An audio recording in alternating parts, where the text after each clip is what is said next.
একটি ছেলে যার পিতা নেই, পরিবারের সবার দায়িত্ব তার কাঁধে। জীবনের শুরু গণেশ মূর্তি বানানো দিয়ে। কাদামাখা হাতে তার স্বপ্ন ছিল একদিন দেশের সেরা শিক্ষা প্রতিষ্ঠানে পড়ার। আজ সে ভারতবর্ষের অন্যতম শ্রেষ্ঠ ম্যানেজমেন্ট ইনস্টিটিউশন IIM ক্যালকাটা থেকে পাশ করেছে। চলুন শুনি সেই সন্তোষ মুথার গল্প, যেখানে বাস্তব সিনেমার চেয়েও বেশি নাটকীয়। কষ্টের ভেতরেই গড়ে ওঠে সাফল্যের রোডম্যাপ।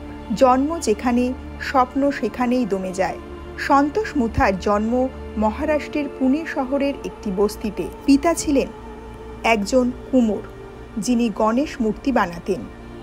কিন্তু যখন সন্তোষ ছিল মাত্র 11 বছর বয়সী, তার বাবা মারা যান। মায়ের সঙ্গে শুরু হয় জীবনের অসম লড়াই।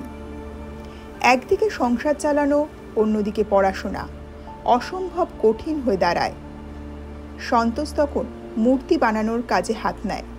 সকালে স্কুল, বিকেলে দোকান, রাতে মূর্তি বানানো, এই ছিল তার প্রতিদিনের রুটিন। মাটির ভেতরেও স্বপ্ন গড়ে ওঠে।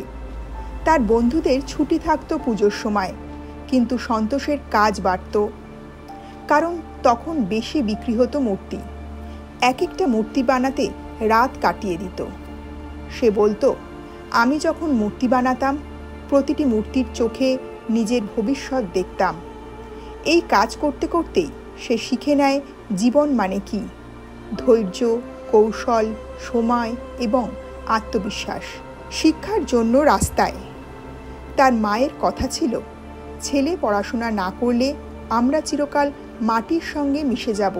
এই কথাগুলো তার মনে গেঁথে গিয়েছিল। তিনি দারিদ্র্যের মধ্যেও 86% নম্বর নিয়ে সেকেন্ডারি স্কুল পাশ করেন। তারপর ভর্তি হন পুনের ফার্গুসন কলেজে অর্থনীতি নিয়ে। কিন্তু এখানে এসে বোঝেন, কলেজে টিউশন, নোটস, ডেটা, ইন্টারনেট সব কিছুই টাকার খেলা। তার কাছে কিছুই ছিল না। তাই তিনি শুরু করেন প্রাইভেট টিউশন। বিয়ে বাড়িতে মিউজিক বাজানো, দোকানে বসে খুচরো বিক্রি করা। পড়াশোনা চালিয়ে যাওয়ার জন্য সবসময় কাজ করেছেন সন্তোষ। সন্তোষ জানতেন, IIM-এ পড়তে গেলে ক্যাট পরীক্ষায় ভালো র্যাঙ্ক করা দরকার। কিন্তু কোচিং তো দূরের কথা, বই কেনার টাকাও ছিল না তার কাছে। তার ক্যাট প্রস্তুতির শুরু হয় ইউটিউব আর ফ্রি মক টেস্ট দিয়ে। সে রাত 12টার পর লাইব্রেরিতে বসে পড়ত। প্রথম ক্যাট পরীক্ষায় 85% আসে তার। সে ভেঙে পড়েনি, আরও উৎসাহ নিয়ে পড়া শুরু করলো।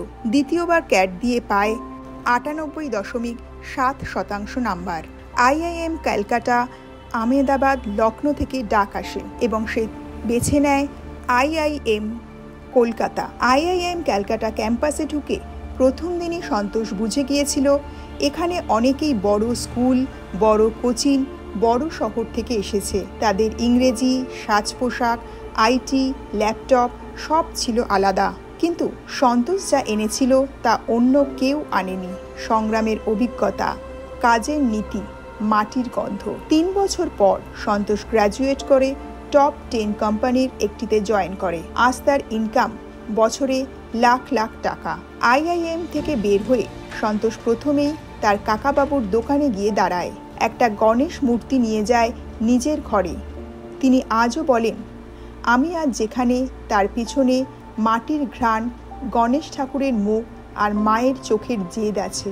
আমি বস্তির ছেলেমেয়েদের পড়াই, যাতে ভবিষ্যতে আমার মতো আরও সন্তোষ তৈরি হয় এখান থেকে। তাহলে বন্ধুরা, সন্তোষের গল্প আমাদের কি শেখালো? এই গল্প শুধু বস্তি থেকে বিলাসবহুল কেরিয়ার নয়, এই গল্প আমাদের শেখায় গরিব ঘরের সন্তানও বিশ্বমানের শিক্ষা পেতে পারে। পরিশ্রম করলে ব্যাকগ্রাউন্ড কোনো বাধা হতে পারে না।